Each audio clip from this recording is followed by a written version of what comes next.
What's going on, guys? It's Danny from Slow Restoration, and we're back to work on the Impala.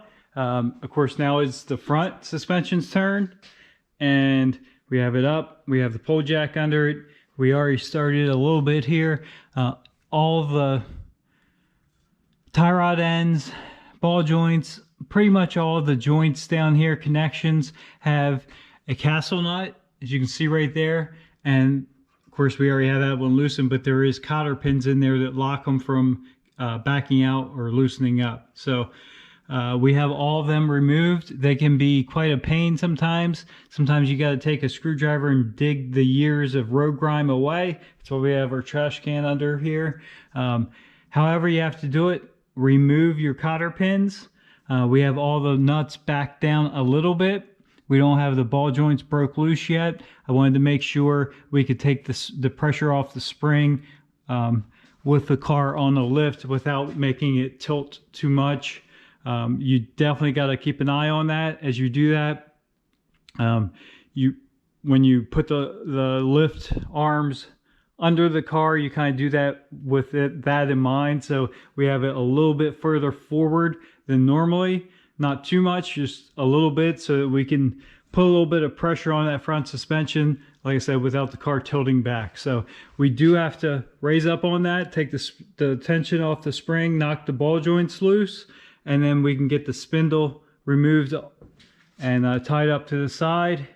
And then we can lower that down, take the spring tension completely off and remove that spring completely, so we can remove the upper and the lower control arm. For some reason, this kit did not come with sway bar end links. The sway bar bushings actually look pretty decent in this.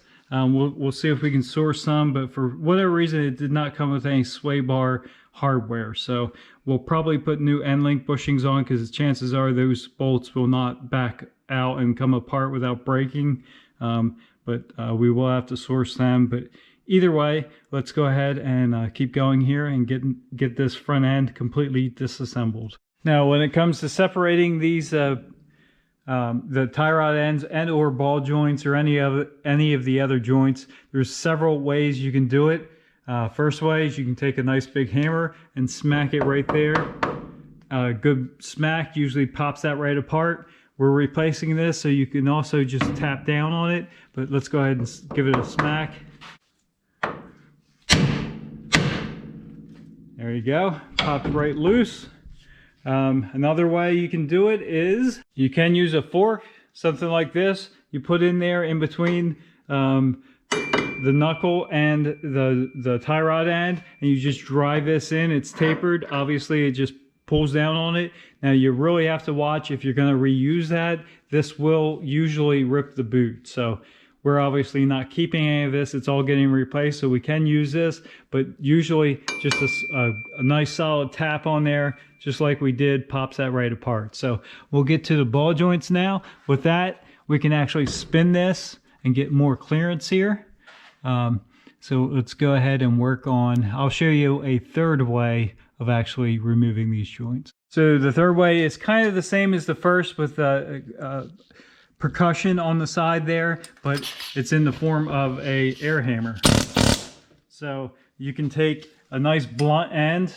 I don't know if you can see that, but it's very rounded and blunt over years of using it for different things. But we can actually put that on there, give that a couple wraps, and a lot of times that will pop it loose too. They make different attachments for these air chisels. Even the forks, they make attachments for them, and you can just pop them right loose with that too. So as you can see, we have the top ball joint completely disconnected, and it is pretty floppy. So definitely time for a change. We do need to, we're going to leave this spindle. We're not really doing anything with it. We'll wipe it down a little bit, but other than that, we're just going to kind of tie it up to the side, because it does have the brake line. We don't want to damage that. And then we'll take the bottom ball joint loose, and the spindle actually drops down off of that. We still have our pole jack here, keeping tension on the spring here. Once that's out of the way, we'll actually let this down, and that will bring tension off that spring. It'll drop the arm down, and the spring, we will be able to get that out at that point. And with the tension off that spring, we can go ahead and pull that spring out. You do want to be careful when you're dealing with these springs because there's a lot of tension there. But like I said, if you contain the bottom and slowly let that down in a controlled fashion, you'll be fine. With that spring out of the way, we take a couple bolts out. There's actually a stud that sticks down here, so you take the nut off, and there are 2 bolts that bolt up right here. And then the lower A-arm comes right off. We'll look at this side so we can just see, but I think you can see that there's a cross shaft. So we'll go over here at the one we already have off and we've been working on. Here's the cross shaft. There's where the 2 bolts go through, and there's where the single bolt goes through. Here's the bushing we just pulled out. As you can see, it's pretty nasty. There's not much of the rubber left at all. And everything's kind of rusty and frozen up. We are using an air chisel to pull these bushings out of the A-arm. As you can see, we got that one removed. We got it removed off the shaft. As you can see by the rust, it was froze on the shaft some, but we were able to get that off. We got this bushing slid out, as you can see, but that shaft will not slide through until that bushing comes off the other end of that shaft. And again, like this side, it's froze on there too. So we'll work on that a little bit. Sometimes you actually just got to get rid of the outer shell, get rid of the rubber and heat that, and or cut it, make a relief cut to get them off. We do have to reuse this shaft, this cross shaft, so we do have to save it. I didn't mention this, but on the outer section, there are bolts and big washers that go on there and tighten that all up to keep that bushing from popping out once it's installed. And again, guys, with don't let anyone tell you this isn't a pain. These old bushings, they've been on there. This is 1963. They're probably original. And even if they've been changed once, it's still been a really long time since they've been off. So the rust, road grime, all that kind of stuff almost welds these things in place. It's kind of however you gotta do it to get them apart. As you can see from that bushing, we actually made a slice in it, got it to spin, pulled the whole outer sleeve and the rubber piece off. Now we can work on getting that sleeve, the hardened sleeve in the center off. It does have a split in it, so we should be able to open that up and get that to move enough to get it off. And there we have it. We have that sleeve off. We're able to work it off. Again, penetrating fluid and just years of learning little tricks of how to get stubborn bushings and sleeves to move definitely is going to help you along. Something else worth mentioning also, pay attention. As you can see, this shaft is not the same. 2 holes on this side, 1 on this side. So pay attention which way you pull that out. Last thing you want to do is reassemble this thing, get all the bushings pressed back in just to realize you put it in backwards. So this one actually came out. We'll slip that through. It came out that way. So these 2 bolt holes go towards this sway bar mount. But definitely pay attention to that. We got everything cleaned up and we're going to start putting these bushings back in. This one we already put in. We can put one in the normal way with the shaft out and slide the shaft in. But again, it's whatever you have to do to space things out. This bushing actually pushed in really easy. Snug enough I had to use the compressor here or ball joint tool. But it went in without even trying to collapse this. So we kept an eye on it, put that together. We'll go ahead and back this off. There we go. And as you can see, that bushing is completely installed there, and we're ready to put the shaft in. Now we did clean the ends of the shaft up so they slip into the bushing nice. We'll lube them a little bit and go ahead and install the shaft. And again, with the shaft the right way, installing the shaft the right way, the 2 bolts going towards that bracket for the sway bar, we'll slip this through there and then back through. There we go. Now we have that installed. And again, try to orient that in the way it's going to bolt to the car. This goes up when it's bolted to the car, so we'll get it in that general location. We'll put a bolt in one of these bolts in the side here just to keep that from coming out. And then it gets a little bit trickier when we try to install this second one because we can't use that press because there's the shaft in the way. And that actually wasn't that hard either. We actually just took in a spacer, actually this socket, put it on top there, and just used a block of wood under this to support it, and use a hammer to drive that bushing in, and it actually worked really good. We have the bolts tightened up on the ends. As you can see, it's all put back together the way it goes back on the car. And now we're ready to tackle this ball joint, which is a little bit of an oddball. So like I said, this ball joint's a little bit different from what I'm used to seeing. First thing we're going to do is take this grease fitting out. Set that to the side here. And there's a nut on the top here with a stud. Let me grab the new one and I'll show you a little. So here's the new ball joint, and here is the end that you're normally used to seeing, the taper and the castle nut. Here's the end we're working on right now. The grease fitting screws in on the top of that, and then there's two bolts on the side there. So if we flip this arm over, we can see the bottom side there. We can see how wore out that is too. It actually has up and down play, and it's very, very sloppy. So two bolts, one on either side, and then that nut with the stud at the top, and then this will actually fit back down in there just like the old one comes out. With that bolted in, we have our top nut tight, the both side bolts, nuts and bolts tight, and again this little stopper bolt goes towards the sway bar mount. So we did install our grease fitting. So everything's done here as far as the rebuild except for the bump stop, and they did include a new bump stop. So we'll go ahead and zip that off. And with that swapped over, obviously we're done with this one. We can actually go ahead and bolt this back into the car. All right, I got busy here and almost forgot to start filming again. So we got the lower A-arms completely finished up back on the car. Here's the upper A-arm off the passenger side removed, and it just removes, we'll put it on the, so of course you have your ball joint that we removed before, and there's two studs that stick out of the frame rail with a nut, and there are shims.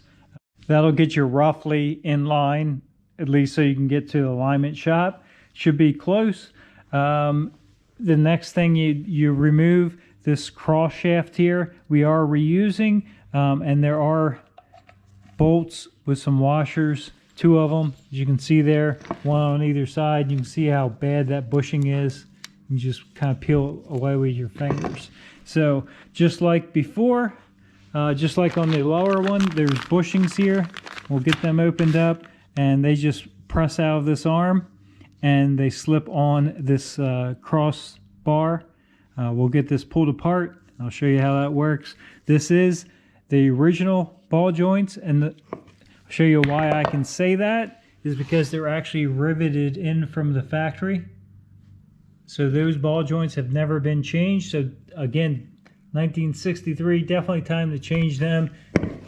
And my preferred tool of choice is the air chisel with a blunt tip on it. You can push those bushings right out, and actually the sleeve came right out with this one too. But there's the sleeve, there's the outer shell, and there is the bushing. So you can see it was just completely wore out, gone, nothing left of it. It actually was probably riding on metal against metal on that spot. So with those bushings in, you can see we're tight against that sleeve there.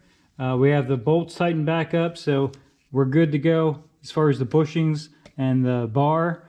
Now onto this ball joint. So obviously we have to cut these rivets off. So again, my tool of choice, the air chisel, and we're just going to take and we'll cut on the side of the ball joint. We'll just take and shear the tops of these rivets off. There's 3 of them.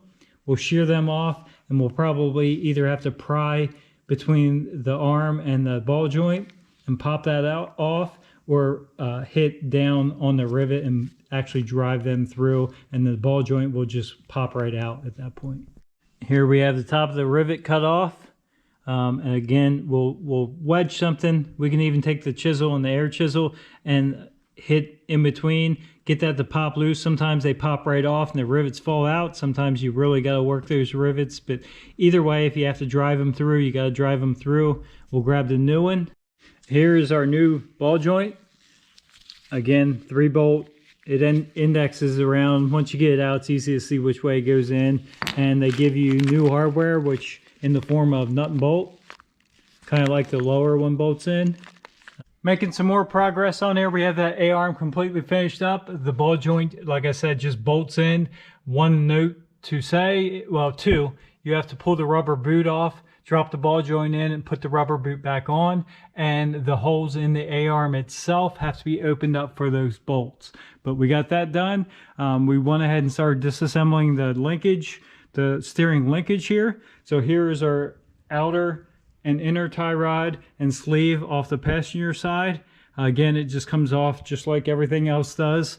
We'll lay that on the side here, and we'll get to that in a minute. We do have, of course, our idler arm here is disconnected from the center link, and there's one bolt here that actually hold that to the frame. So we'll get that popped off, the new one swapped over. We actually got 2 idler arms in this kit. The car only takes one, so I guess it's an either or. And to be quite honest, neither one of them look exactly like the one we took off. This one's got a slight drop. I don't know if you can see that, but everything's kind of tilted down a little bit. This one's pretty much dead straight. This one has a zigzag in it, which means it has a slight drop too. So I think we're going to go ahead and use this one, see if it bolts up and everything lines up. We did get the second side off, and to do that we actually had to pull those studs out of the frame, but that's fine. You can do that, and you can just put them back when you're done, when you're putting this back together. So let's go ahead and do the same deal here. Change those bushings, change the ball joint, and get this thing reinstalled. Like I said, we can start putting the front end back together at that point. We did get this all put back together. This A-arm is ready to go back on too. Unfortunately, I have a little mishap here. If you can see that glove, it's a different color underneath, and that's because I hit my thumb. I'm kind of afraid to take that glove off at this point. So let's go ahead and throw this back on the car, and then we probably need to pull that glove off and see how bad that is. All right, well, it seemed to slow down. It hasn't come out of the glove anywhere except for right there. So yeah, we're just going to keep working here for a little bit, and then we'll check it, because sure enough, here's a lesson. If you do that, you take that glove off, it's probably not going to be pretty, and you're probably going to want to quit. But we have some stuff to get done here. So like I said, it's not spewing out anywhere, so we're going to keep going. Next, putting these tie rods together. These are all the same part number. I did check that. Sometimes there is a left and a right, inner and outer. They shipped all the same part number as far as that goes. They are short and long. These are the inner. This is the outer. It goes towards the wheel. But we started this off assembling. We have our adjusting sleeves and our clamps. And we screwed them all in the same number of turns. So right now we have everything turned in 20 turns. It's going to have to go further, but we can take that sleeve and actually just spin the sleeve now, and it'll adjust both sides at the same time. We're going to take our old one, set it side by side, and just roughly get the same length is what I'm trying to say. So the center from here to there needs to be roughly the same length. Like I said, we will have to get this aligned, but we need it close enough to get it to alignment shop. So that should be more than sufficient. So we'll go ahead and get that done. We'll tighten these clamps down once we do that, and get these actually hanging back on the car. We got everything hanging back on here. Our tie rods are loosely bolted on. We're tackling the springs, and this is probably the most dangerous part of this. You have new springs under a lot of tension, and I didn't want to make this a 3-part, but it is dragging out pretty good, and we still need to remove that glove to see what kind of damage we did to my finger, my thumb. So and this is, I think it's a good spot to stop tonight. We do have a bar in here. I'll show you a sneak peek of how I do these springs. Obviously a pole jack. I have a bar through the center, so there's no way that can come out towards me. And I'll leave it at that. And let's get this glove off.